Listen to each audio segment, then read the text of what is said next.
اعمال کی اصلاح کرم سے کر دے۔ الحمدللہ رب العالمین والصلاة والسلام علی سید المرسلین، اما بعد فاعوذ باللہ من الشیطان الرجیم، بسم اللہ الرحمن الرحیم۔ پڑھیے الصلاة والسلام علیک یا رسول اللہ وعلی آلک واصحابک یا حبیب اللہ۔ الصلاة والسلام علیک یا نبی اللہ وعلی آلک واصحابک یا نور اللہ۔ درود پاک پڑھنے کے بے شمار فضائل و برکات ہیں۔ مصطفیٰ جان رحمت، شمع بزم ہدایت صلی اللہ تعالی علیہ وسلم کا بڑا ہی خوبصورت فرمان عالی شان ہے۔ میرے آقا فرماتے ہیں من صلی علی عشرا صلی اللہ علیہ مئتا۔ میرے آقا فرماتے ہیں جس نے مجھ پر 10 بار درود پاک بھیجے، اللہ کریم اس پر 100 رحمتیں نازل فرماتا ہے۔ اور آگے فرمایا ومن صلی علی مئتا صلی اللہ علیہ الفا، جو مجھ پر 100 بار درود پاک بھیجے، اللہ کریم اس پر 1000 رحمتیں نازل فرمائے گا۔ ومن زاد صبابتا وشوقا کنت لہو شفیعا وشہیدا یوم القیامہ، اور جو شوق و محبت کے ساتھ اس میں اور زیادتی کرے تو قیامت کے دن میں اس کا شفیع اور گواہ ہوں گا۔ تو درود پاک نبی پاک علیہ السلام کی شفاعت لینے کے لیے رحمتیں اور برکتیں ہماری لائف میں ہمارے ساتھ رہیں، اگر آپ چاہتے ہیں تو چلتے پھرتے اٹھتے بیٹھتے درود پاک پڑھتے رہا کریں۔ یہاں میں ایک مشورہ دوں گا آپ کو۔ آج کل ہم جب گھر سے نکلتے ہیں ہمارے پاکٹ میں کچھ چیزیں بڑی ضروری ہیں۔ موٹر سائیکل ہے یا گاڑی ہے تو اس کی چابی ضروری ہے، شاید زندگی کی سب سے اہم نیڈ موبائل تو بالکل ضروری ہے، اس کے بعد پرس وغیرہ ہوتا ہے اور چیزیں ہوتی ہیں۔ آپ اپنے جیب میں ایک التزام کر لیں، ایک کمپلسری چیز کا اضافہ کر لیں، وہ تسبیح ہے۔ تسبیح کے بغیر آپ گھر سے نہ نکلیں، اور یقین کریں خاص طور پہ جو کاؤنٹر کی تسبیح ہوتی ہے، اگر وہ ہے پلاسٹک کی، اب تو بہت چھوٹی سی آ جاتی ہے، وہ اگر آپ اپنے ہاتھ میں رکھیں، جب بھی تسبیح آپ کے ہاتھ میں ہوگی نا، آپ اس کو نوٹ کریں، آپ پڑھنا شروع کر دیں گے۔ قبلہ شیخ طریقت امیر اہل سنت بڑی پیاری بات فرماتے ہیں کہ تسبیح جو ہے وہ زبان کی لگام ہے۔ آپ اپنے ہاتھ میں تسبیح لیں، آٹومیٹکلی فضول باتیں ختم ہو جائیں گی، اللہ رسول کا ذکر شروع ہو جائے گا۔ تو اگر یہ عادت بنا لینا، تو آپ تو ویسے ینگسٹر ہیں، آپ حساب کتاب کے میتھمیٹکس کے ماہر ہوتے ہیں، تو اگر آپ کو پورے دن میں بہت ساری ہزاروں لاکھوں نیکیاں مل سکیں اور جس کے لیے بہت بڑی ایفرٹ بھی نہ کرنی پڑے، تو پھر کیوں نہ ہم یہ نیکیاں کمایا کریں۔ میں ایک ایگزامپل دیتا ہوں۔ اگر میں آپ سب سے ایک بات کہوں کہ ہم سارے مل کر اپنی ساری ویلتھ کو، ساری دولت کو جمع کرتے ہیں، کیا اس کے بعد ہم اتنی پاور یا اتنی ویلتھ حاصل کر پائیں گے کہ ہم جنت میں درخت خرید سکیں؟ If anybody have a power to buy a tree in heaven، اگر ہم سب اپنی ویلتھ ملا لیں تب بھی ہم اس قابل نہیں ہو سکتے۔ ایسا ہی ہے نا، nobody have power to buy، مگر اللہ کے نبی علیہ السلام کے سچے وعدے ہیں کہ جو ایک بار سبحان اللہ کہے اس کے لیے جنت میں درخت لگا دیا جاتا ہے، ایک بار الحمدللہ کہے جنت میں درخت لگ جاتا ہے، ایک بار اللہ اکبر کہے جنت میں درخت لگ جاتا ہے۔ Within seconds we can buy tree in heaven without spending any penny۔ 1 روپیہ خرچ کیے بغیر ہم سیکنڈز کے اندر جنت میں درخت گویا خرید سکتے ہیں، اور وہ ہے اللہ کا ذکر، درود پاک، کلمہ طیبہ کا ورد۔ تو اپنی زندگی میں ان باتوں کو انوالو رکھیے، اور اس سے آپ دنیا میں بھی برکتیں پائیں گے، آخرت کی برکتیں بھی پائیں گے۔ ایک بار محبت کے ساتھ بآواز بلند درود پاک پڑھ لیجئے، صلو علی الحبیب صلی اللہ تعالی علی محمد صلی اللہ علیہ وسلم۔ نارملی جو ینگسٹر ہوتا ہے، انسان کی زندگی کا سب سے پیک ٹائم جو ہے نا، وہ اس کی جوانی ہوتی ہے۔ بچپن سے جوانی تک پہنچنے کا ایک عمل ہوتا ہے، اور ایک وقت آتا ہے کہ جوانی سے پھر بندہ بڑھاپے کی طرف جاتا ہے۔ یہ ایک گویا پورا سرکل ہے کہ ایک بچہ جو ہے وہ رینگنا سیکھتا ہے، پھر اٹھتا ہے، پھر چلتا ہے، پھر دوڑتا ہے، پھر جوان ہو جاتا ہے۔ اور وقت آتا ہے کہ آہستہ آہستہ پھر گویا وہ ویل چیئر پہ آتا ہے، چلنا بھی مشکل ہو جاتا ہے اور پھر انسان دنیا سے چلا جاتا ہے. یہ تو نارمل لائف کی بات ہے، ورنہ تو جوانی میں بھی جس کا وقت پورا ہو جائے وہ لوگ چلے جاتے ہیں. تو اب جب بندہ جوان ہوتا ہے نا تو یہ انسان کی زندگی کا پیک ٹائم ہے، اسی میں اس نے کچھ کرنا ہے اپنی دنیا کے لیے بھی اور اپنی آخرت کے لیے بھی. یعنی زندگی کے بڑے فیصلے، زندگی کے بڑے ٹارگٹس، بڑے گول اگر سیٹ کیے جاتے ہیں تو وہ یہی لائف ٹائم کا مین ٹائم ہوتا ہے. مگر انفارچونیٹلی ہمارے یہاں یہ ماحول بنتا جا رہا ہے کہ جوانی کو اللہ کی ناراضی میں گزارا جاتا ہے. ایک محاورہ مشہور کر دیا ہے کہ جوانی کے دن تو عیش کرنے کے ہوتے ہیں. جوانی تو جناب جوانی تو مزے کرنے کے دن ہیں. جوانی یقیناً مزے کرنے کے دن ہیں، یقیناً انجوائے کرنے کے دن ہیں، لیکن ہم نے اپنی انجوائمنٹ کو، اپنے مزے کو اللہ کی نافرمانی والے کاموں میں تلاش کر لیا ہے اور ہمیں لگتا ہے وہی مزہ ہے. ایسا نہیں ہے. جس کو اللہ کے ذکر کا مزہ مل جائے، جس کو نمازوں کا لطف مل جائے، جس کو تلاوت قرآن کی چاشنی مل جائے تو وہ واقعی اسے انجوائے کر رہا ہوتا ہے، وہ اپنی زندگی کے حسین دن گزار رہا ہوتا ہے. یقیناً آپ نے اپنی دنیا کے معاملات کو بھی سیٹل ڈاؤن کرنا ہے، لیکن یہاں بھی یہ بات ذہن نشین رہے کہ ہمیں چاہے کاروبار کریں، چاہے جاب کریں، چاہے اسٹڈی کریں، چاہے زندگی کے گول سیٹ کریں، ہم نے سب سے پہلے یہ ریئلائز کرنا ہے کہ کہیں یہ کام اللہ کو ناراض تو نہیں کر دے گا، کیونکہ خالق وہی ہے، مالک وہی ہے. اچھا، جب نوجوان بیٹھتے ہیں تو ایک ڈسکشن کافی ہوتی ہے کہ یار سکسیسفل کون ہے، کامیاب کون ہے، کون لائف کامیاب گزار رہا ہے، کیسی جوانی گزاروں کہ پھر اگلی لائف بڑی آسانی سے گزرے، سکسیسفل لائف کیسے ملے گی. آج میں قرآن پاک کی چند آیتیں آپ کے سامنے پیش کروں گا. یہ کون طے کرے گا کہ کون کامیاب ہے؟ آپ کریں گے، میں کروں گا، یا وہ طے کرے گا جس نے اس کائنات کو بنایا ہے، جس نے مجھے بنایا ہے، جس نے آپ کو بنایا ہے. وہ رب بتائے گا نا کہ کامیاب کون ہے.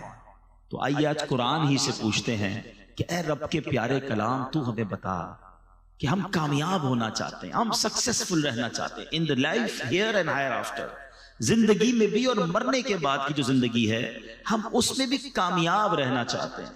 کیونکہ کچھ لوگ سمجھتے ہیں پیسے والا کامیاب ہے، کوئی کہتا ہے نہیں جناب طاقت والا کامیاب ہے، کوئی کہتا ہے جو خوبصورت ہے وہ کامیاب ہے، کوئی کہتا ہے جو مشہور ہے وہ کامیاب ہے. ہم انہی ڈسکشنز میں کھو جاتے ہیں. تو سمپل فارمولا یہ ہے کہ قرآن سے ہی پوچھ لیتے ہیں کہ اے خالق و مالک کے کلام، تو ہمیں بتا کہ کون کامیاب ہے.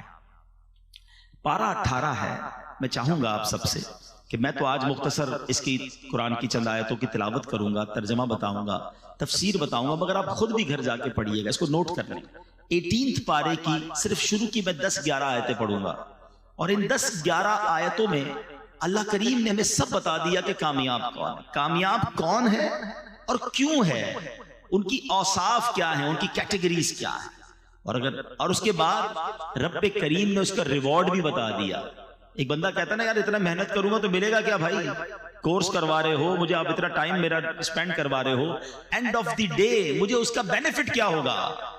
اللہ کریم نے کامیاب لوگوں کے اوصاف بھی بیان کیے اور ان کو ملنا کیا ہے وہ بھی بتا دیا ہے. اب اس کی آپ کی مرضی ہے کہ ریوارڈ سامنے رکھ کے ہم کیوں کرتے ہیں مہنگے کورسز، کیوں اتنی پڑھائی کرتے ہیں. نظر آ رہا ہوتا ہے ڈاکٹر بن گیا تو اتنی سیلری ہوگی، انجینئر بن گیا تو اتنی ہوگی، چارٹرڈ اکاؤنٹنٹ بن گیا تو اتنی ہوگی، اور کورسز کر لوں گا، مزید ایک ڈپلوما لے لوں گا تو یہاں یہ میرا فائدہ ہوگا.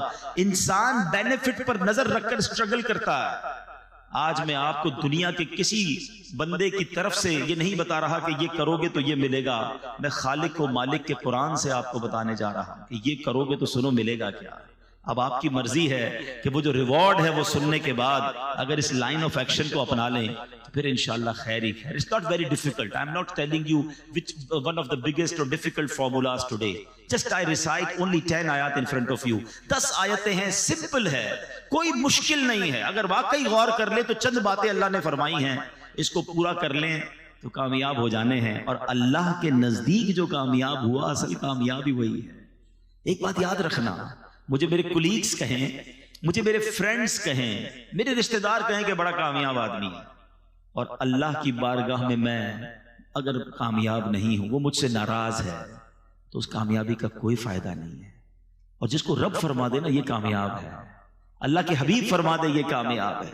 ہمیشہ یاد رکھنا، جس سے رب راضی اس سے سب راضی. ہاں ہم سب کو راضی کرنے کے لیے بعض اوقات رب کو ناراض کر بیٹھتے ہیں. We have to decide کہ ہمیں اللہ اور اس کے رسول کو راضی کرنا ہے. تو آئیے قرآن کی چند آیتیں ہیں. پارہ 18 ہے سورہ مومنون. قرآن فرماتا ہے بسم اللہ الرحمن الرحیم قد افلح المؤمنون. پہلی آیت اللہ فرماتا ہے بے شک ایمان والے کامیاب ہو گئے. کامیاب کون ہے؟ ایمان والا. اے اللہ تیرا شکر ہم ایمان والے ہیں. کتنی بڑی نعمت ہے ایمان. ہم ایمان والے ہیں. یہ فرسٹ کنڈیشن کو ہم نے اچیو کر لی ہے وداؤٹ اینی ڈیفیکلٹی اور وداؤٹ اینی اس کو آپ کا اسٹرگل. اللہ نے مہربانی کیسی کی کہ ہم کسی کافر کے گھر میں پیدا نہیں ہوئے. آنکھ کھولی تو ماں باپ مسلمان تھے. یہ اللہ کی مہربانی ہے. ہم میں سے کسی نے دعا تھوڑی کی تھی پیدا ہونے سے پہلے یا اللہ جب بھی پیدا کیجیے مسلمان گھرانے میں پیدا کرنا. بغیر مانگے اللہ نے مجھے اور آپ کو مسلمان بنا دیا. کان نے پہلی آواز سنی تو اللہ اکبر سنی. تو قرآن کہتا ہے کامیاب کون ہے؟ بے شک ایمان والے کامیاب ہو گئے. اب آگے ایمان والے کیسے یہ آگے قرآن بتائے گا. ٹھیک ہے. اچھا ایمان کی بات پہلے کر لیتے ہیں. ہمیشہ یاد رکھیں the most precious thing which we have, ہمارے پاس جو کچھ چیزیں ہیں ان میں سب سے قیمتی چیز اگر کچھ ہے تو وہ ایمان ہے. ایمان نہیں تو کچھ بھی نہیں. یہ ہمیشہ یاد رکھیے گا. آپ جب تک ایمان کی ویلیو کو فیل نہیں کریں گے آپ اس کی سیکیورٹی کی فیل نہیں کریں گے. میں مثال دیتا ہوں. آپ میں سے ہم میں سے کسی کے پاس پرانی موٹر سائیکل ہو جہاں چاہے کھڑی کر دیتا ہے. جب نہیں لیتا ہے تو ذرا دھیان رکھتا ہے لاک بھی لگاتا ہے. گاڑی لے لے تو اور خیال شروع ہو جاتا ہے. زیادہ قیمتی گاڑی ہو تو رات کو اٹھ کے سنا ہے لوگ اپنی گاڑی دیکھ رہے تھے باہر کھڑی ہے یہ کھڑی ہے بہت مہنگی ہے نا. نارمل موبائل ہے تو کسی بھی جیب میں رکھ دیا. مہنگا موبائل لیا تو بیان کے دوران بھی ہاتھ لگا کے چیک کرتے ہیں ہاں ابھی بھی ہے خیر ہے بیان نہیں ہے. کیوں؟ جتنا قیمتی چیز ہے اتنی اس کی فکر ہے. یہ انسان کی فطرت ہے. It's okay. پیسے تھوڑے ہوتے جیب میں رکھتے ہیں زیادہ ہوتے بینک میں رکھتے ہیں لاکر میں رکھتے ہیں. لیکن اگر واقعی ہم نے یہ مانا ہے کہ ہماری سب سے قیمتی چیز ہمارا ایمان ہے تو I have one question for all of you. پھر میرا آپ سے سوال ہے کہ کب ایمان کی حفاظت کی فکر کی ہے؟ کب سوچا یار سیکیور ہے کہ نہیں کچھ چھین تو نہیں لے گا؟ کبھی جس طرح چیزوں کو چیک کرتے ہیں یار موبائل ہے پیسے ہیں گاڑی ہے بینک بیلنس منگا رہے ہوتے ہیں لوگ یا چیک کر لو سب ٹھیک ہے. لیکن کبھی کوئی ایسا ہم نے اپنی بیلنس شیٹ نکالی ایمان کی کہ یار ایمان بھی ٹھیک جا رہا ہے کہ نہیں کوئی گڑبڑ تو نہیں ہو گئی کچھ چھین تو نہیں رہا چلا تو نہیں جائے گا. اب ہو سکتا ہے آپ میں سے کسی کے ذہن میں خیال آئے کہ کیا ایمان بھی چھین سکتا ہے. یہ تو نئی بات بتا رہے ہیں آپ. جی جناب. اللہ کے حبیب علیہ السلام کی میں آپ کو پہلے ایک دعا سناتا ہوں. پہلے پیارے آقا کون ہیں جن کے صدقے مجھے اور آپ کو ایمان ملا ہے نا. تیرے صدقے میں آقا سارے جہاں کو دین ملا. ارے ان کے صدقے دین پھیلا ہے. ہم ایمان والے ان کی وجہ سے ہیں. مگر وہ دعا کرتے تھے یا مقلب القلوب ثبت قلبی علی دینک. اے دلوں کو پھیرنے والے میرے دل کو اپنے دین پر ثابت قدمی عطا فرما. اب ذرا سوچئے کہ اللہ کے حبیب یہ دعا کر رہے ہیں کہ یا اللہ دل پھر نہ جائے. یہ میری اور آپ کی تعلیم کے لیے کہ میری امت تو یہ دعا کرے نا. ہم نے کب دعا کی یا اللہ ایمان سلامت رکھیو ایمان کی حفاظت رہے. خدا را اس کی حفاظت کی فکر کرے. یہ شیطان جو ہے نا اتنا مردود ہے کہ اس کا الٹیمیٹ گول یہی ہے کہ وہ ہمارا ایمان سنیچ کر لے ایمان چھین لے کیونکہ اس نے جہنم میں جانا ہے اور وہ چاہتا ہے کہ وہ ہمیں بھی ساتھ لے جائے اور اس کے لیے اس نے بڑے پلان کیے ہوئے. پہلے یاد رکھیے علماء فرماتے ہیں احادیث کا بھی مضمون ہے کہ جب بندہ گناہ کرتا ہے نا اس کے دل پر ایک سیاہ نقطہ پڑ جاتا ہے. دوسرا کرتا ہے پھر تیسرا کرتا ہے پھر اور جب کنٹینیو کرتا رہتا ہے تو ایک وقت آتا ہے اس کا دل سیاہ ہو جاتا ہے. اب اس پر ہدایت کی کوئی بات اثر ہی نہیں کرتی ہے. اور پھر علماء کہتے ہیں جو گناہوں والی کثرت کے ساتھ زندگی گزارتا ہے ڈر ہے کہ مرتے وقت اس کا ایمان جو ہے وہ چھین لیا جائے. ہمیشہ یاد رکھیں. اچھا یہ صرف نبی پاک کا انداز نہیں تھا. بڑے بڑے صحابہ کرام اولیاء کرام مگر ہم میں سے کس نے دعا کی کہ اللہ ایمان سلامت رکھیو قبر میں ایمان لے کر جاؤں. ہم تو کبھی کسی بزرگ سے بھی مل لیں کوئی ہمیں مل بھی جائے دعا کروانے کے لیے تو روزی کے لیے بچوں کے لیے کاروبار کے لیے دعا کروا ایمان کے لیے دعا کیوں نہیں کرتے. تو یاد رکھیے سب سے قیمتی چیز وہ ایمان ہے. گانوں میں لطیفوں میں چٹکلوں میں کامیڈی شو میں اب بڑے ایسے کفریہ کلمات آ گئے. میرے ٹاپک نہیں ہے ورنہ میں اسی پر پورا بیان آج کر دوں اور یہ بیان بھی ہونے چاہیے اور یہ بھی ہماری نالج ہونی چاہیے کہ وہ کون سے طریقے ہیں جس سے ایمان سے بندہ خارج ہو جاتا ہے. کفریہ کلمات آج مذاق میں جس کو دیکھو جنت دوزخ فرشتوں رسولوں انبیاء معاذ اللہ مذاق اڑا رہا ہوتا ہے, لطیفے سنا رہا ہوتا ہے. بالکل آسان لیا ہوا ہے لوگوں نے. ایسا نہ کیا کرو. ہم مسلمان ہیں اور ہماری باؤنڈری ہے, زبان ہم نے ادب والی رکھنی ہے, ورنہ کہیں ایسا نہ ہو سارا سفر بیکار ہو جائے. جس کا ایمان چلا گیا نا اس کی نمازیں روزے حج صدقے سب ختم, وینش نل اینڈ وائڈ. ایمان تو سمجھ لیں پاسپورٹ ہے, پھر جنت کا ویزا لگے گا نا. پاسپورٹ ہی نہیں ہے تو کیسے جائیں گے؟ تو بہرحال پہلی آیت قرآن کی سمجھا رہی ہے قد افلح المؤمنون, بے شک ایمان والے کامیاب ہو گئے. اب آگے چلتے ہیں, اللہ نے ان کی کیٹیگریز بیان کی ہے. الذین هم فی صلاتهم خاشعون, وہ کون ہے ایمان والے؟ ان کے کام کیا ہیں؟ پہلا وصف اللہ قرآن میں فرماتا ہے جو اپنی نماز میں خشوع و خضوع والے, فوکس کرتے ہیں, نماز کو پراپر پڑھتے ہیں.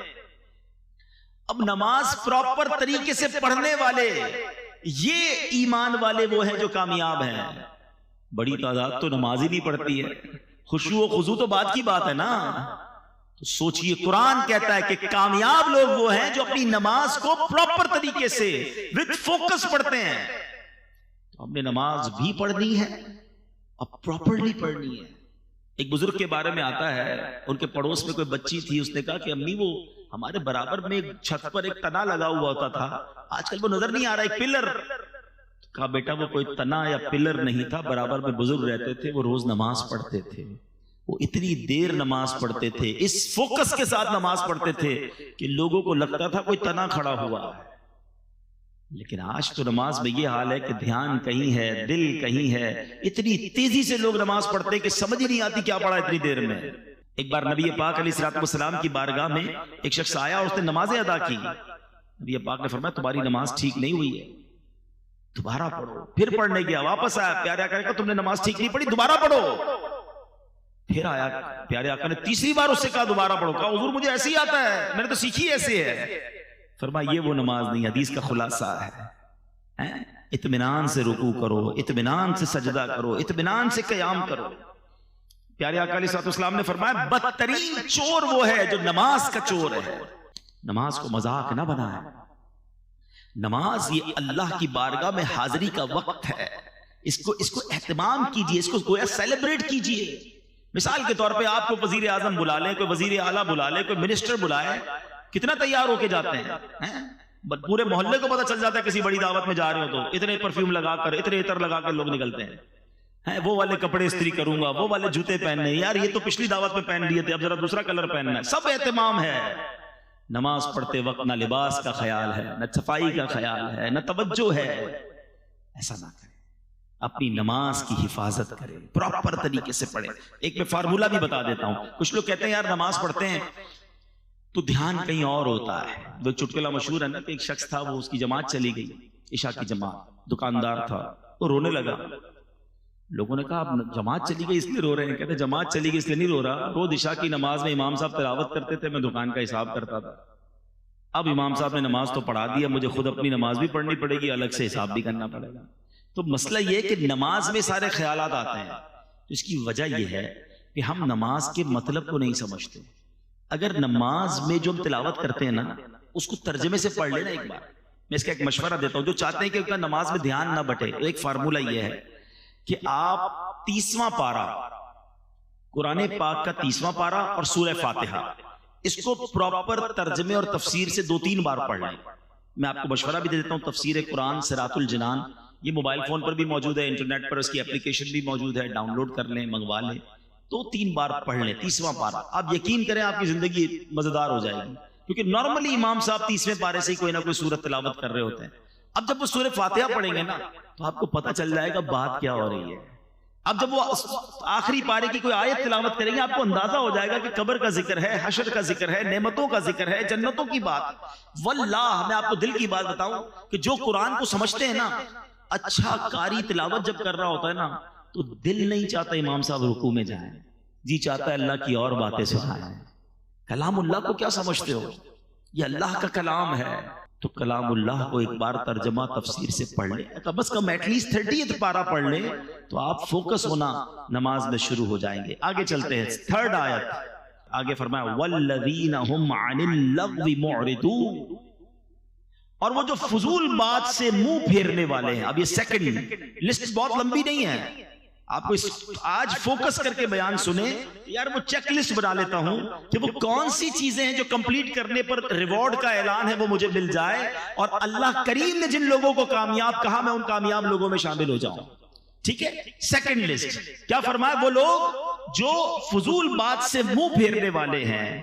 احادیث میں کیا خوبصورت حدیث ہے کہ پیارے آقا فرماتے ہیں آدمی کے اسلام کی اچھائی میں سے یہ ہے کہ وہ لا یعنی چیز چھوڑ دے، یعنی جو چیز کارآمد نہ ہو اس میں نہ پڑے، زبان، دل اور دیگر اعضاء کو بیکار باتوں کی طرف متوجہ ہی نہ۔ کیوں مجھے اس گلی میں جانا ہے؟ اس گلی کا پتہ کیوں پوچھنا ہے؟ جانا ہی نہیں ہے، ساری رات بیٹھے ہیں، فضول باتیں ہو رہی ہیں۔ اچھا، ان فضول باتوں میں غیبتیں بھی ہو رہی ہیں، بدگمانیاں ہو رہی ہیں۔ ذرا سوچیں، میرے پاس زندگی کو میں نے اتنا سستا کیوں سمجھا ہوا ہے کہ جناب میرے گھنٹوں صرف گپ شپ میں نکل جائیں گے؟ دنیا بھر کے کاروبار کی معلومات رکھنی ہے، آج سونے کا دام کیا رہا، تو ڈالر کا ریٹ کیا رہا، تو تیل کا کیا دام رہا۔ ارے بھائی تمہارے کنویں ہیں جو تم روز تیل کا ریٹ چیک کرتے ہو یار؟ قرآن پڑھا نہیں ہے، حدیث پڑھی نہیں ہے، نماز پراپر آتی نہیں ہے، وضو کرنا آتا نہیں ہے، امریکہ میں کون صدر بنے گا اس پہ بحث ہو رہی ہے۔ خود سوچیں آپ کہ اپنی لائف کو کیوں فضول ضائع کر رہے ہیں؟ چلے دنیا بھی کوئی علم حاصل کر لیں، کوئی زبان سیکھ لیں، کوئی سافٹ ویئر سیکھ لیں، اپنی دنیا اور آخرت میں سے کوئی کام آنے والا کام کریں نا۔ موبائل پہ بیٹھے تو بیٹھے ہی ہیں، 1 گھنٹہ 2 گھنٹہ براؤزنگ چل رہی ہے، 2 گھنٹے بعد پوچھو بھائی کچھ سیکھا کچھ نہیں، بس دیکھتا رہا ایسے ہی۔ 2 گھنٹے تم نے نکال دیے۔ بزرگان دین ایک سانس کی ویلیو سمجھتے تھے۔ مرنے کے بعد احادیث میں مضمون ملتا ہے نیک بھی پچھتائے گا، گناہگار بھی پچھتائے گا۔ عرض کی گئی حضور گناہگار پچھتائے گا یہ تو سمجھ آتا ہے، نیک کیوں پچھتائے گا؟ فرمایا نیک اس لیے پچھتائے گا کہ اسے یاد آئے گا کہ وہ گھڑیاں، وہ لمحے جو میں نے فضول باتوں میں گزارے تھے، اگر وہ بھی اللہ کا ذکر کر لیتا، وہاں بھی اللہ کی عبادت کر لیتا تو جنت کی اور نعمتیں مل جاتی۔ تھوڑی دیر پہلے میں نے بتایا نا کہ ایک سبحان اللہ کہنے سے جنت میں درخت لگ جاتا ہے۔ آپ 1 گھنٹہ آپ نے فضول گزارا، کتنی نیکیاں کر سکتے تھے۔ دیکھیں جس کا مائنڈ سیٹ بن جائے نا کہ زندگی کو پراپر گزارنا ہے، اور یوتھ سے تو میں بالخصوص یہ گزارش کروں گا کہ خدا را اس وقت کی ویلیو بنائیے، اپنی نالج کے لیے، اپنے علم کے لیے، اپنی سکلز کے لیے، اور ساتھ ساتھ اپنی آخرت کے لیے۔ اس وقت کو ضائع نہ کیجئے، یہ یوں نکل جائے گا وقت۔ اب تو دنیا میں ایک فینومینا، ایک فارمولا بڑا مشہور ہے، یونیورسٹی آن ویل۔ لوگ ٹریول کے دوران پڑھ رہے ہیں۔ آپ یورپ جائیں، آپ نے اگر دنیا کے ملکوں کا سفر کیا ہو، ٹرین کے اندر، بس کے اندر، آپ کو کوئی موبائل پہ کھیلتا نظر نہیں آئے گا۔ نارملی کوئی نہ کوئی کتاب پڑھ رہے ہوں گے، وہ کان لگا کر کوئی سپیچ سن رہے ہوں گے، تاکہ اس آدھے گھنٹے اور گھنٹے کی کلاس کو لے کر آگے جا کے کوئی ڈپلوما حاصل کر لیں، کوئی جناب اس وقت کا بھی استعمال کر لیں۔ اگر اسی طرح دنیا اور آخرت کے نفع کا ذہن بن جائے، میں ایک ایگزامپل دیتا ہوں، تلے تحدیث نعمت کے لیے عرض کرتا ہوں الحمدللہ میری کچھ نہ کچھ یہ عادت بھی ہے، تاکہ آپ کو ایک مزید انکریجمنٹ ملے کہ مثال کے طور پہ آپ کہیں گئے اور کسی نے کہا کہ جناب آپ ذرا 10 منٹ بیٹھے، میں آ رہا ہوں۔ ٹھیک ہے جائیے۔ اب ہم اس 10 منٹ میں کیا کرتے ہیں؟ موبائل نکالا اور موبائل پہ بس کچھ نہ کچھ دیکھنا شروع کر۔ 10 یا 15 منٹ بعد بھی آئے گا، میرے کوئی ٹینشن نہیں ہے۔ لیکن اگر ذہن بنا ہوا ہونا کہ یار میرے موبائل میں اگر قرآن پاک ہوگا تو 7 سے 8 منٹ میں سورہ یاسین کی تلاوت ہو جاتی ہے۔ یہ بندہ 10 منٹ بعد آئے گا، میرے نامہ اعمال میں 10 قرآن پاک پڑھنے کا ثواب لکھ دیا جائے گا، کیونکہ حدیث پاک میں آتا ہے جو ایک بار سورہ یاسین کی تلاوت کرے اسے 10 قرآن پاک کا ثواب ملتا ہے۔ کیوں 10 منٹ ضائع کروں بھائی؟ تو اپنی زندگی کے لمحات کو یوز کیجئے۔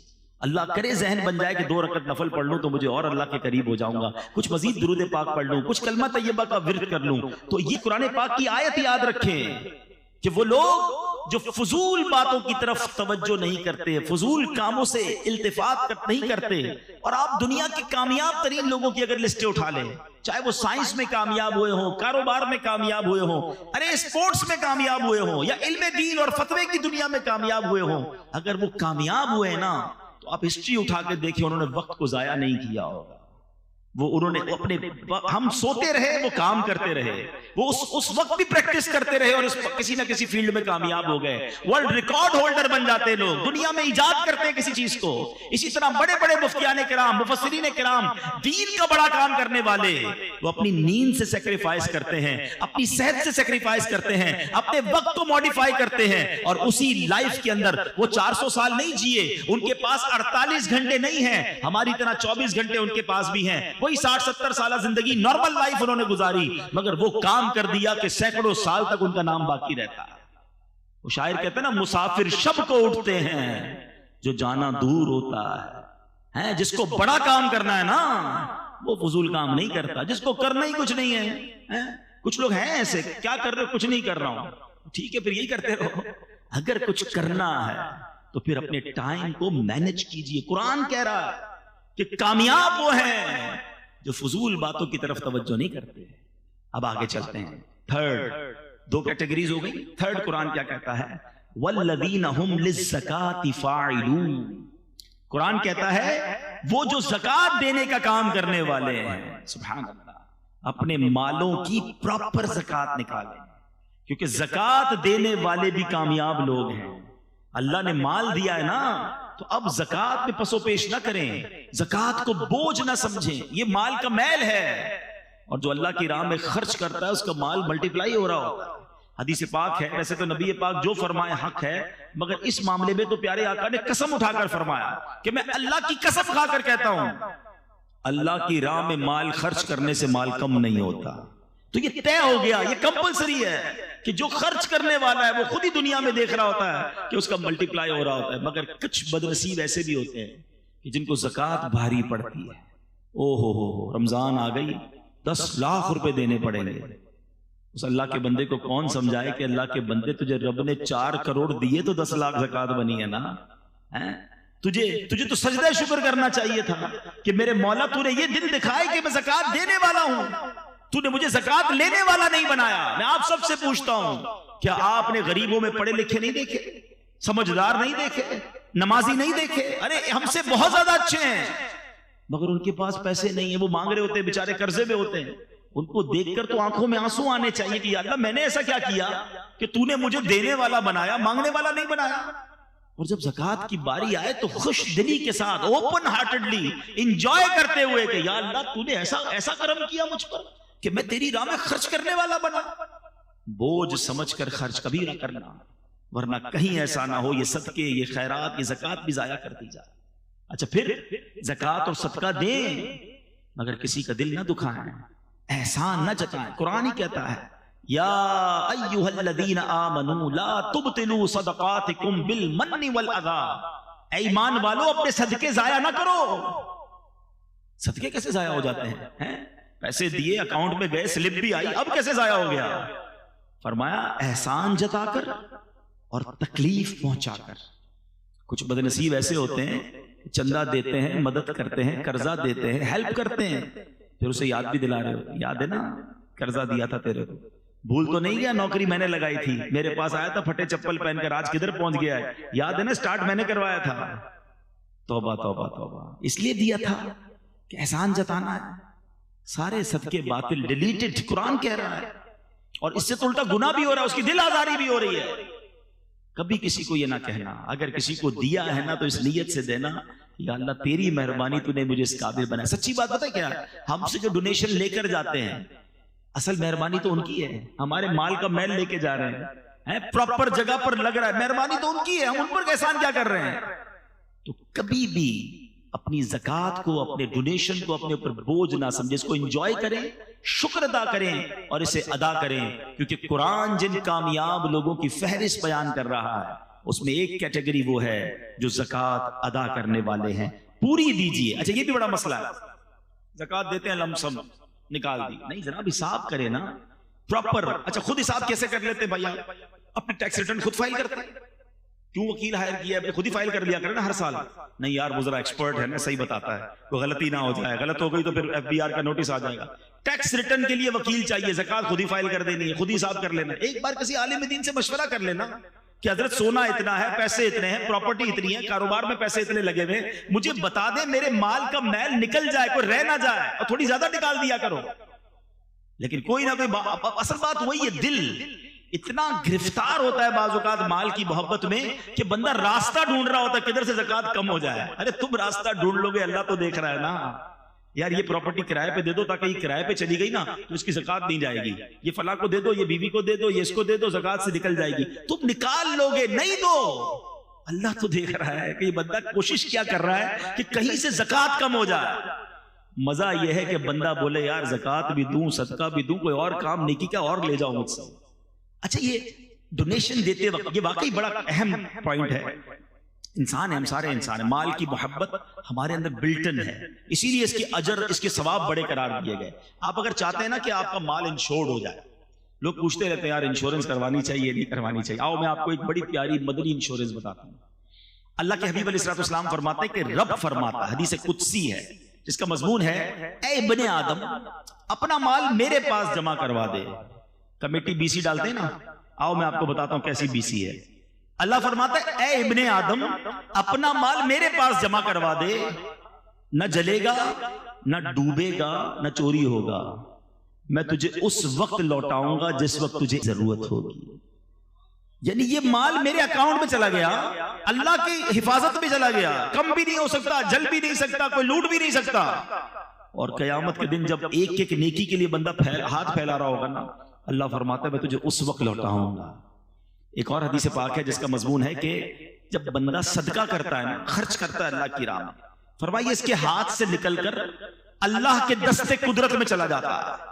اللہ تمہارے صدقوں کو اس طرح پالتا ہے جس طرح تم اپنے جانور کے بچے کو پالتے ہو۔ فرمایا بندہ کھجور صدقہ کرے گا، قیامت کے دن پہاڑ جتنا اجر دیکھے گا، عرض کرے گا مولا میں نے تو کھجور دی تھی۔ فرمایا حدیث کا خلاصہ یہ ہے کہ اللہ اپنے کرم سے اس کھجور کو پہاڑ جتنا بنا دے گا۔ یہ کیسی انویسٹمنٹ ہے، یہ کیسا ریٹرن ہے۔ پھر صدقہ دیتے وقت ٹینشن کس بات کی ہے؟ آپ نے ایسے بندے تو دیکھے ہوں گے جو یار پتہ نہیں یار وہ آئے تھے علاقے والے زبردستی لے گئے یار دینا پڑا اور پیسے کم ہو گئے یار، لاکھ روپے تھے 25,000 دے دیے، موڈ آف ہو جاتا، چندہ دے کر ڈونیشن دے کر موڈ آف، کیونکہ کیلکولیشن سے تو کم ہو گئے نا۔ ایسا کوئی دیکھا ہے بندہ جو آ کر کے یار جیب میں 50,000 تھے یار بڑا افسوس ہوا، آتے آتے بینک میں اپنے اکاؤنٹ میں ڈلوا کر آیا؟ آپ کہیں گے ٹینشن کس بات کی یار، تیرا ہی اکاؤنٹ تھا نا، آپ کے اکاؤنٹ میں گئے، ٹینشن کیوں ہے؟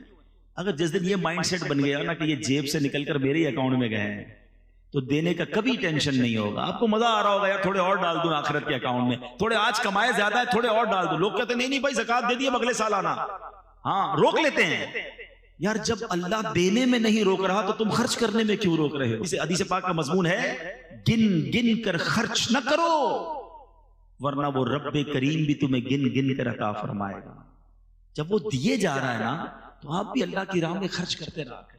تو بہرحال قرآن نے کامیاب لوگوں کی فہرست میں جو کیٹیگری بیان کی وہ لوگ جو زکات دینے والے ہیں۔ آگے چلتے ہیں، اللہ فرماتا ہے والذین هم لفروجہم حافظون الا علی ازواجہم او ما ملکت ایمانہم فانہم غیر ملومین۔ اب یہ دو آیتیں میں نے ایک ساتھ پڑھ دی ہے، ٹاپک ایک ہی ہے، اگلی فورتھ کیٹیگری آ رہی ہے۔ اللہ فرماتا ہے اور وہ جو اپنی شرم گاہوں کی حفاظت کرنے والے ہیں مگر اپنی بیویوں یا شرعی باندیوں پر جو ان کے ہاتھ کی ملک ہیں پس بے شک ان پر کوئی ملامت نہیں ہے۔ جو اپنی پرائیویٹ پارٹس کی حفاظت کرنے والے ہیں اور جو جائز طریقے ہیں وہاں سے اپنی شہوات کو پورا کرتے ہیں، ناجائز نہیں جاتے، یہ وہ کامیاب لوگ ہیں جن کی قرآن فہرست بیان کر رہا ہے۔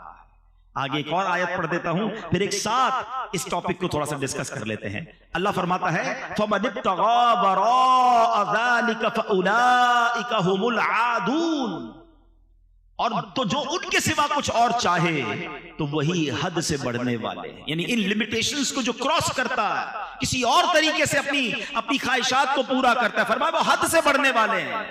مگر جو کامیاب ہیں، جو ایمان والے ہیں، وہ اپنی ان چیزوں کی حفاظت کرتے ہیں، پاک بازی کی، اور فقط حلال طریقوں سے اپنی خواہشات کو پورا کرتے ہیں۔ جس کی ڈیٹیل بیان کی قرآن نے کہ ان کی ازواج ہیں، ان کی بیویاں ہیں، اس کے علاوہ وہ کہیں اور نہیں جاتے۔ تو اے میرے میٹھے اسلامی بھائی، اور نوجوان پر شیطان کا یہ بہت بڑا حملہ ہوتا ہے۔ آج کل میڈیا نے فحاشی اور عریانی کو اتنا پھیلا دیا، آج آنکھیں حرام دیکھ رہی ہیں، کان حرام سن رہے ہیں۔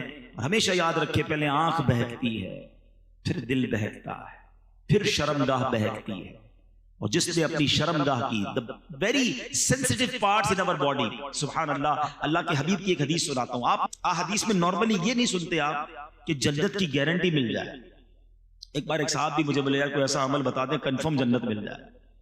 عمل کرو, اللہ سے دعا کرو, اللہ کرم کرے گا, اس کے کرم سے جنت ملنی ہے. لیکن جو اب میں حدیث سنانے جا رہا ہوں نا, اس میں نبی پاک نے گارنٹی دی ہے. اللہ کے حبیب علیہ السلام فرماتے جو مجھے 2 چیزوں کی گارنٹی دے دے میں اسے جنت کی گارنٹی دیتا ہوں. 2 چیزوں کی ضمانت دے دے, حدیث پاک کا مضمون ہے, میں اسے جنت کی ضمانت دیتا ہوں. فرمایا ایک زبان اور دوسری شرمگاہ. یہ زبان کو حلال میں استعمال کرے اور اپنے پرائیویٹ پارٹس کو حرام طریقے سے یوز نہ کرے, میں اسے جنت کی ضمانت دیتا ہوں. کتنا آسان ہو گیا جنت کا معنی. چلے جناب بہت لمبی فہرست سے باہر آ جاؤ نا. زبان صحیح کر لو اور شرمگاہ کی پاک بازی کر لو, اللہ کے حبیب کا وعدہ ہے جنت عطا ہو جائے گی. تو اب اس میں حال یہ ہے کہ زبان حرام کرتے تھکتی نہیں. جھوٹ, غیبت, فحاشی, بے حیائی کی باتیں, دل آزاریاں اور شرمگاہ کی حفاظت, اس قدر برائی عام ہو گئی ہے. نہیں میرے میٹھے اسلامی بھائیو, یہ جوانی اللہ کو ناراض کرنے کے لیے اللہ نے نہیں دی. شیطان حملہ آور ہوتا ہے, یقیناً بڑی خواہشات ہوتی ہیں بڑا, لیکن یہی تو مقابلہ ہے نا. بندہ کہتا ہے نا جوانی میں چیلنج لینا ہے تو لو نا چیلنج, اور شیطان کو بتاؤ کہ میں شیطان کا نہیں میں رحمان کا بندہ ہوں, اور اپنے آپ کو ان گناہوں سے بچانا, روکنا ہے اپنے آپ کو, اور یہی اپنے آپ کو بچانا انشاءاللہ آپ کو جنت میں لے جائے گا. ایک اور حدیث پاک, نبی پاک علیہ السلام نے ایک حدیث میں قیامت کے دن اللہ کے عرش کا سایہ جن خوش نصیبوں کو ملے گا نا, ان خوش نصیبوں کی کیٹیگریز بیان کی. اس میں ایک کیٹیگری یہ بھی ہے کہ اللہ کے عرش کا سایہ اس نوجوان کو ملے گا کہ جس نوجوان کی جوانی جو ہے وہ عبادت میں گزری ہو. جو جوانی عبادت میں گزارتا ہے نا اس کو اللہ کے عرش کا سایہ ملے. بڑھاپے میں عبادت کرنا کمال نہیں ہے, اصل کمال جوانی میں اللہ کی نافرمانی سے بچنا ہے. اور کیا ہمارے پاس یہ گارنٹی؟ نوجوانوں کو کہو یار آپ نماز پڑھا کریں, آپ گناہ سے بچیں, تو کہتا ہے بھائی بوڑھا ہونے کے بعد تو میں نے اللہ اللہ ہی کرنا ہے. ٹھیک ہے, لیکن میں آپ سے پوچھتا ہوں آپ کے پاس گارنٹی ہے کہ آپ بوڑھے ہوں گے؟ آپ کے پاس کتنے دن زندہ رہنے کی گارنٹی ہے؟ اتنے پڑھے لکھے لوگ بیٹھے, میں ایک سوال کر لیتا ہوں, آپ میں سے کون کون ہے جو اس بات کی مجھے گارنٹی دیتا ہے کہ اگلے سنڈے تک میں زندہ رہوں گا؟ کوئی ہے؟ اچھا اگلے سنڈے تک کی گارنٹی نہیں ہے. اچھا کل صبح تک کی تو ہوگی کسی کے پاس کہ مارننگ تک زندہ رہوں گا؟ اچھا ایک بھی ہاتھ نہیں اٹھا ہے. اچھا کسی کے پاس یہ گارنٹی ہے اس ہال سے زندہ باہر جاؤں گا؟ یہ بھی نہیں ہے. آپ کو یہ معلوم ہے کہ آگاہ اپنی موت سے کوئی بشر نہیں, سامان 100 برس کا ہے, پل کی خبر نہیں. جب پل کی خبر نہیں ہے تو مجھے بتاؤ نا پھر کل کی پلاننگ کیوں کر رہے ہو؟ 50 سال کے بعد بس اللہ اللہ ہی کرنا ہے, بس تھوڑا انجوائے کر لو لائف کو, شادی وادی ہو جائے, اس کے بعد بس میں نے بالکل نمازیں بن جانا ہے, گناہ چھوڑ دینے ہیں. آپ کے پاس جب صبح کی گارنٹی نہیں ہے تو یہ پلان کیوں لیٹ کر رہے ہو؟ امیر معاویہ رضی اللہ عنہ, میں آپ کو ان کا قول سناتا ہوں. ایک بار آخری وقت تھا, آپ کا بڑھاپے کی زندگی تھی اور بالکل لاسٹ اسٹیج تھا, وصال کا وقت قریب آیا, تو آپ نے کہا مجھے اٹھا کر بٹھاؤ. تو لوگوں نے یوں سمجھیے کہ سہارا دے کر بٹھایا, تو آپ بیٹھ کر کہتے ہیں کہ اللہ کے ذکر کرنے لگے اور تسبیح کرنے لگے, پھر رونے لگے اور اپنے آپ سے پوچھتے ہیں کہ اے معاویہ اب بڑھاپے اور کمزوری کے وقت میں اللہ کا ذکر یاد آیا ہے؟ اس وقت کیا تھا جب جوانی کی شاخ تر و تازہ تھی, حالانکہ وہ جوانی میں بھی عبادت کرنے والے تھے, مگر پھر بھی اپنے آپ سے کہتے تھے بڑھاپے میں رب یاد آیا. جوانی یہ عبادت اللہ کو بڑی پسند ہے. میں چند آپ کو بہت خوبصورت باتیں بتا دیتا ہوں جو نوجوان ہیں. ایک بزرگ کے بارے میں آتا ہے, بڑا خوبصورت فرمان ہے ان کا. ابن رجب حنبلی فرماتے ہیں کہ جس نے اللہ کو اس وقت یاد رکھا جب وہ جوان اور توانا تھا, اللہ عز و جل اس کا اس وقت خیال رکھے گا جب وہ بوڑھا اور کمزور ہو جائے گا. ہاں اپنا کہتے ہیں یار زندگی ایسی گزارو بڑھاپا اچھا ہو جائے. میں آپ کو فارمولہ دے رہا ہوں, جوانی ایسی گزارو کہ اللہ ناراض نہ ہو, اللہ تمہیں بڑھاپے میں بھی تمہیں سنبھالے گا, تم پر کرم فرمائے گا. ایک بزرگ کے بارے میں آتا ہوں کہ 100 سال عمر تھی, دانت سلامت, آنکھیں سلامت, کان سلامت, نظر سلامت. لوگوں نے کہا حضور 100 ایئرز آپ کی ایج ہے, آپ اتنے صحت مند کیسے ہیں؟ فرمایا جب میں جوان تھا نا میں نے اعضاء سے گناہ نہیں کیے, میں نے اپنی آنکھوں سے, ہاتھوں سے, اپنے پیروں سے, اپنے جسم سے گناہ نہیں کیا, اللہ کو ناراض نہیں کیا. جب بڑھاپا آیا اللہ نے میرے سارے اعضاء سلامت رکھے. Now it's up to you. آپ کیسے یوز کرنا چاہتے ہیں ان آرگنز کو؟ یہ اللہ نہیں دیے نا، یہ تو طے ہے نا کہ یہ ہاتھ، پیر، زبان، شرمگاہ، آنکھیں، کان، everything whatever I have, سب اللہ نے دیا. جس نے دیا ہے وہ حساب بھی تو لے گا نا. آپ کی مرضی ہے کیسے استعمال کر رہے ہیں. پلیز اب میں آپ کو بڑی کمال کی حدیث سنانے جا رہا ہوں. میں جب بھی اس حدیث کو پڑھتا ہوں آئے ہائے ہائے، میں اپنے لیے بھی دعا کرتا ہوں اللہ کرے مجھے بھی ایسا بنا دے، اللہ کرے یہ سعادت ہمیں مل جائے. 2-3 حدیثیں ہیں. پیارے آقا علیہ الصلوۃ والسلام کا فرمان ہے کہ اللہ تبارک و تعالی اپنی مخلوق میں اس خوبرو نوجوان، وہ خوبصورت جوان کو اللہ تعالیٰ کتنا پسند فرماتا ہے، ذرا سنیے گا. ماشاءاللہ بہت خوبصورت چہرے والے لوگ بیٹھے ہیں. اللہ کریم اپنی مخلوق میں اس خوبرو نوجوان کو سب سے زیادہ پسند فرماتا ہے جس نے اپنی جوانی اور حسن و جمال کو اللہ عز و جل کی عبادت میں صرف کر دیا. اللہ عز و جل فرشتوں کے سامنے اس نوجوان پر فخر فرماتے ہوئے کہتا ہے یہ میرا حقیقی بندہ. آئے ہائے، اللہ کرے کہ اللہ ہمیں ایسا، خود اللہ کی رحمت سے ہی بنیں گے، اللہ بنا بھی دے اور پھر اللہ فرمائے فرشتوں سے کہ یہ میرا حقیقی بندہ. ایک اور حدیث سنیے گا. اللہ فرماتا، حدیث قدسی ہے، میری تقدیر پر ایمان لانے والا، میرے لکھے پر راضی رہنے والا، میرے دیے ہوئے رزق پر قناعت کرنے والا اور میری رضا کی خاطر اپنی شہوات نفسانی کو ترک کرنے والا نوجوان میری بارگاہ میں میرے باز فرشتوں کی مانند ہے. یہ ہے جوانی کا استعمال کہ اپنے آپ کو روکنا. آج بندہ کبھی رکتا بھی ہے نا تو اکیلے میں نہیں رک رہا ہوتا. دروازہ بند ہوا، اب جو دیکھنا ہے دیکھ لو، جو کرنا ہے کر لو. لوگ کہتے ہیں کسی اور کنٹری میں چلتے ہیں، کسی اور علاقے میں چلتے ہیں، ادھر کوئی جاننے والا نہیں ہوگا. جدھر بھی جاؤ گے اللہ تو دیکھ رہا ہے نا.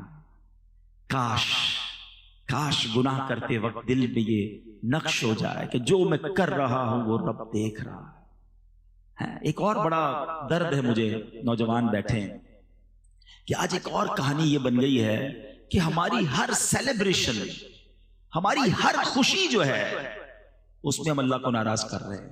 یہ ہے کتنی عجیب بات. دنیا میں آپ کو کوئی گفٹ دے، آپ کیا کہتے ہیں؟ تھینک یو، بڑی مہربانی، جزاک اللہ. اچھا گفٹ دے، بندہ کہتا ہے اس کو تو کبھی بھی ناراض نہیں کروں گا، بڑا خیال رکھتا ہے. اللہ نے کروڑوں گفٹ دیے مجھے اور آپ کو، آنکھیں دی، ناک دی، کان دیے، زبان دی، گونگا نہیں بنایا، بہرا نہیں بنایا، ہاتھ والا بنایا، پیر والا بنایا، مال دیا، گھر دیا، عزت دی. اچھا پھر خوشی دی. جو اللہ خوشی دینے والا ہے، مثال کے طور پہ کسی کے یہاں بچہ پیدا ہوا، بچے پیدا ہونے کی خوشی میں پارٹی کریں گے. اس پارٹی میں کیا کریں گے؟ اللہ کو ناراض کرنے والا. بچے کی تھوڑا بڑا ہوا، برتھ ڈے کرنی ہے، برتھ ڈے کریں بھائی، کون منع کرتا ہے؟ برتھ ڈے کریں گے، اس میں اللہ کو ناراض کرنے والا.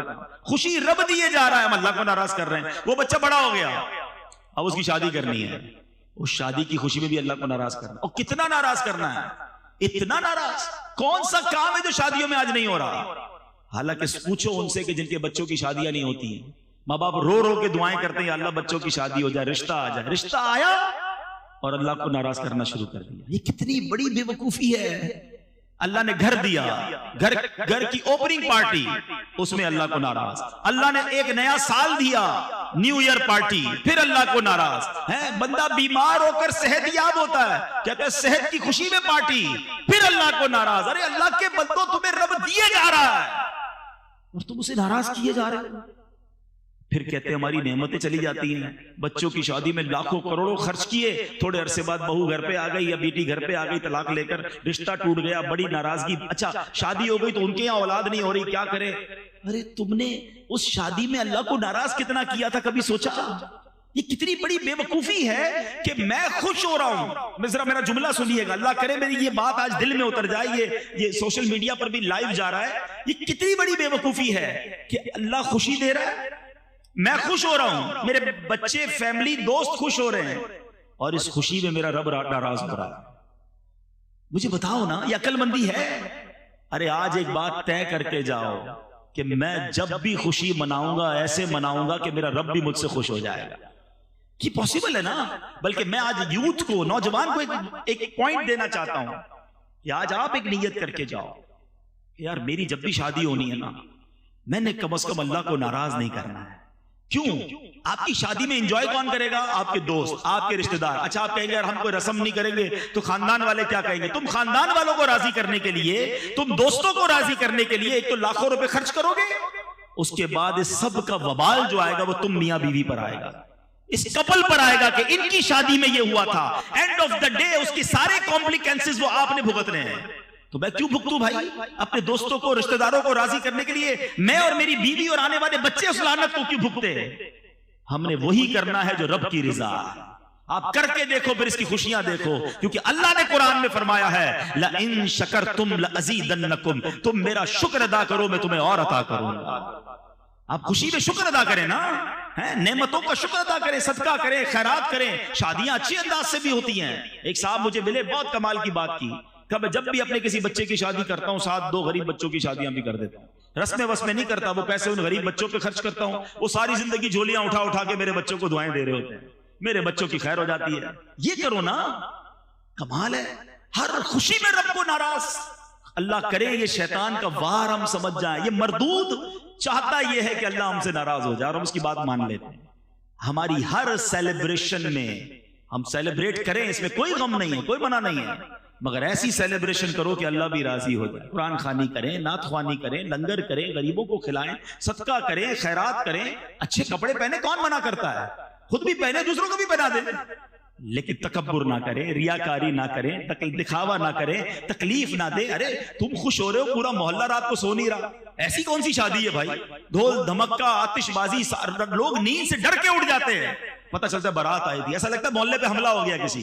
اب بتاؤ یہ دل سے دعا نکلی تمہاری شادی کی رات ان لوگوں کے لیے؟ شادی کی رات تم نے ہائے لی ہیں, لیتے ہیں لوگ, پھر کہتے ہیں یار خوشیاں نہیں مل رہی فیملی میں. تم نے, آپ خود سوچے تھے یہ شیطان نے ہم کون سے کام ہم سے کروا رہا ہے. تو اللہ کرے کہ دل میں اتر جائے میری بات. تو جوان, تو نوجوان ہے, اس کو اپنے نفس کو بچانا ہے, اپنے آپ کو گناہوں سے بچانا ہے, کیونکہ کامیاب لوگ وہ ہیں جو اپنی شرمگاہ کی حفاظت کرنے والے ہیں. اب قرآن کی جو آیتیں ہیں, جو کیٹیگریز ہیں, وہ اختتام کی طرف ہیں. There is no big list. اب ریوارڈ کی طرف ہم نے آنا ہے, مگر ایک قرآن اور بات فرما رہا ہے وَالَّذِينَ هُمْ لِأَمَانَاتِهِمْ وَعَهْدِهِمْ رَاعُونَ. کامیاب لوگوں کا ایک اور کام کیا ہے فرمایا, اور وہ جو اپنی امانتوں اور اپنے وعدے کی رعایت کرنے والے ہیں. امانت رکھواؤ تو پوری واپس لوٹاتے ہیں, وعدہ کرتے ہیں تو پورا کرتے ہیں. آج کل تو ایک عجیب سا جملہ مشہور ہے, وعدہ ہی کیا تو وفا ہو گیا. ارے اللہ کے بندو, مسلمان کا وعدہ سچا ہوتا ہے. قرآن کہہ رہا ہے کہ کامیاب لوگ وعدے کی پاسداری کرنے والے ہیں اور امانت لوٹانے والے ہیں. امانت لے کے بھاگنے والے نہیں ہیں. لیکن اب جو یہ کرنے والے ہیں, پھر آگے قرآن آخری بات, پھر انعام کی طرف آ جائیں گے. آپ کو اگر تھوڑی دہرائی کر لیں, نماز خشوع و خضوع سے پڑھنے والے, زکوٰۃ دینے والے, فضول کام کرنے والے نہیں, اپنی شرمگاہ کی حفاظت کرنے والے, اور 5واں فرمایا امانتوں کی اور وعدوں کی پاسداری کرنے والے. ابھی تک تو 5 ہی آلموسٹ باتیں ہوئی نا, اب 6ٹھی بات آ رہی ہے اور اس کے بعد انعام ہے. قرآن فرماتا ہے وَالَّذِينَ هُمْ عَلَىٰ صَلَوَاتِهِمْ يُحَافِظُونَ. پھر نماز آ گئی. Look at the value of نماز. قرآن کہتا ہے وہ جو اپنی نمازوں کی حفاظت کرتے ہیں. پہلے کہا نماز خشوع و خضوع سے پڑھتے ہیں, اب قرآن کہہ رہا ہے کہ وہ نماز پراپر ٹائم پہ حفاظت کر کے پڑھتے ہیں, نماز ضائع نہیں ہونے دیتے. لوگ کہتے ہیں یار شام کو ساری پڑھ لیتا ہوں, تو بریک فاسٹ لنچ بھی ڈنر میں کر لیا کرو نا. بریک فاسٹ کے وقت بریک فاسٹ یاد ہے, لنچ کے وقت لنچ یاد ہے, کاروبار کے وقت کاروبار یاد ہے, رات کو ساری نمازیں پڑھنی ہے, ٹائم پہ پڑھنی ہے, حفاظت کرنی ہے نماز کی.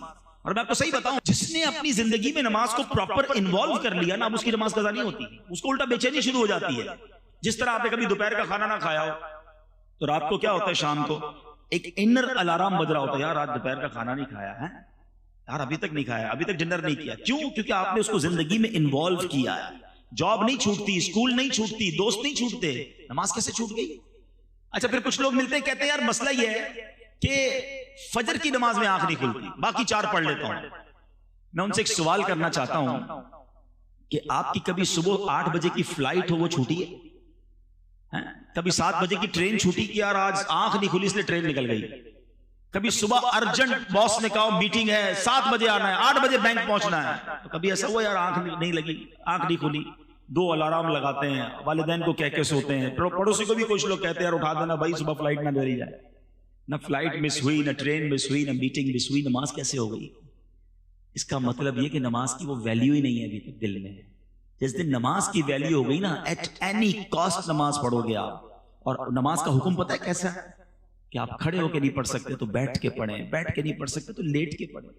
لیٹ کے نہیں پڑھ سکتے، اشارے سے پڑھیں، پانی نہیں ہے تو تیمم کر کے پڑھیں، پڑھنی ہے۔ اور نماز ہے کیا؟ الصلاۃ عماد الدین، نماز دین کا ستون ہے۔ اس عمارت کے ستون نکال دے، عمارت کھڑی رہے گی؟ ستون ہے نماز، مگر نماز ہی نہیں ہماری لائف میں۔ اچھا کوئی افسوس بھی نہیں ہے جس کی فجر قضا ہو جائے اس کا دن کیسے اچھا گزرتا ہے؟ صبح صبح 5 لاکھ روپے کا لاس ہو جائے، سارا دن موڈ کیسا ہوگا آپ کا؟ میسج آ جائے یار وہ مال خراب ہو گیا، ارے نہ کھانا اچھا لگے گا، نہ مسکراہٹ آئے گی چہرے پہ، لوگوں کو پتہ چل جاتا ہے کچھ گڑبڑ ہو گئی ہے، لگتا ہے آج کو لاس کیا ہے۔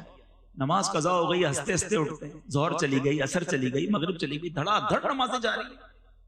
مسلمان بے نمازی کیسے ہو سکتا ہے؟ نماز دین کا ستون ہے، نماز جنت کی کنجی ہے، نماز میرے آقا علیہ الصلوۃ والسلام کی آنکھوں کی ٹھنڈک ہے۔ اور نمازی کو سب سے بڑا انعام یہ ملے گا کہ اللہ کا بروز قیامت اسے دیدار کروایا جائے گا۔ اور جب بے نمازی ہوتا ہے، آپ اور میں جہاں رہتے ہیں ہمارا گھر پہ نام لکھا ہوتا ہے، گھر کے باہر نیم پلیٹ، ایک حدیث سنو اللہ کرے عبرت ملے۔ حدیث پاک کا مضمون ہے کہ جو بے نمازی ہوتا ہے نا، جو ایک نماز جان بوجھ کر قضا کر دے، اس کا نام جہنم کے اس دروازے پر لکھ دیا جاتا ہے جس سے وہ اندر داخل ہوگا۔ نبی پاک نے دونوں ہاتھ ملا کر بتایا، یہ ہاتھ ملا کر فرمایا جب بے نمازی قبر میں جائے گا نا، اس کو قبر ایسے دبائے گی کہ پسلیاں ٹوٹ پھوٹ کر ایک دوسرے میں پیوست ہو جائیں گی۔ تو نماز قضا نہیں ہونی چاہیے، پلیز آج نیت کر کے جاؤ کہ آج کے بعد ہماری کوئی نماز قضا نہیں ہوگی۔ آپ نماز پڑھیں، نماز آپ کی ساری مشکلیں آسان کر دے گی، نماز روزی میں برکت لاتی ہے، نماز بیماریوں کو دور کرتی ہے، نماز آپ کے برڈن ریلیز کر دے گی۔ جو پڑھتے نماز ان سے پوچھو وضو کرنے کے بعد ایسا لگتا ہے بندہ ری سٹارٹ ہو گیا ہے، ریفریش ہو گیا ہے، ایک نئی زندگی کو اب دوبارہ ملتی ہے۔ تو نماز پڑھنے کی پراپر عادت ڈالیں۔ تو یہ 6 یا 7 چیزیں ہوئی۔ Now come towards the reward. اللہ اکبر، انعام سنو، مزے کو بھی مزہ آ جائے گا۔ اللہ قرآن میں فرماتا ہے اولئک ھم الوارثون، یہی لوگ وارث ہیں۔ کس کے وارث ہیں؟ الذین یرثون الفردوس ہم فیہا خالدون۔ قرآن کہتا ہے یہ فردوس کی میراث پائیں گے اور وہ اس میں ہمیشہ رہیں گے۔ جنت بھی کون سی والی؟ جنت الفردوس۔ جنت الفردوس کیا ہے پہلے یہ سنو۔ اللہ کے حبیب علیہ الصلوۃ والسلام فرماتے ہیں کہ حضرت معاذ بن جبل رضی اللہ تعالیٰ اس حدیث کے راوی ہیں کہ پیارے آقا علیہ الصلوۃ والسلام نے فرمایا جنت میں 100 درجے ہیں، 2 درجوں کے درمیان اتنی مسافت ہے جتنی آسمان اور زمین کے درمیان ہے۔ فردوس سب سے اعلیٰ اور درمیانی جنت ہے، اور اس کے اوپر رحمان عز و جل کا عرش ہے، اس سے جنت کی نہریں نکلتی ہیں۔ جب تم اللہ تعالیٰ سے سوال کیا کرو تو جنت الفردوس کا سوال کیا کرو۔ لہٰذا ہر مسلمان کو چاہیے کہ جب اللہ سے جنت مانگے جنت الفردوس ہی کی دعا کرے۔ اگر اللہ تعالیٰ نے اپنے فضل و کرم سے وہ دعا قبول کر لی تو آقا فرماتے ہیں آخرت میں ملنے والی وہ سب سے عظیم نعمت ہے۔ ہم تو دعا مانگیں گے نا، قرآن تو کہہ رہا ہے یہ وارث ہیں، گارنٹیڈ۔ اولئک ھم الوارثون، یہی لوگ وارث ہیں۔ کس چیز کے؟ الذین یرثون الفردوس، فردوس کے وارث ہیں۔ اور کتنے ٹائم کے لیے جائیں گے؟ امریکہ جاتے ہو، یورپ جاتے ہو، ترکی جاتے ہو، پلیجر ٹرپ پہ جاتے ہو، 5 دن 7 دن 30 ڈیز، اس کے بعد تو واپسی ہے نا۔ زندگی میں بھی آئے، مزے کیے تو بھی 10 15 20 50 سال۔ جنت میں جو گیا ہم فیہا خالدون، there is no expiry date، always، ہمیشہ ہمیشہ کے لیے جنت میں چلے جائیں گے۔ تو کتنی لمبی لسٹ تو نہیں ہے کہ سورہ مومنون کی آج میں نے تقریباً 11 صرف آیت تلاوت کی ہیں، اور یہی میرا بیان تھا کہ کامیاب لوگ کون ہیں۔ قرآن کے ذریعے بیان کرنے کی کوشش کی کہ یہ لوگ کامیاب ہیں اور ان کے یہ کام ہیں، 6-7 کام بتائے ہیں قرآن نے۔ کیا ہم یہ نہیں کر سکتے؟ تو آج نیت کر کے جائیں کہ انشاءاللہ اس راستے پر چلنا شروع کر دیں گے تاکہ رب مجھے فرمائے میں کامیاب ہوں، اللہ فرمائے کہ یہ جنت کا وارث ہے اور یہ جنت الفردوس میں داخل ہوگا، پھر تو ہمارے وارے نیارے ہو جائیں گے۔ اللہ کریم ہمیں قرآن پڑھنے، اس پر عمل کرنے کی توفیق عطا فرمائے، اور ان گناہوں والی زندگی سے رب کریم ہمیں محفوظ فرمائے۔ میرے اعمال کی اصلاح کرم سے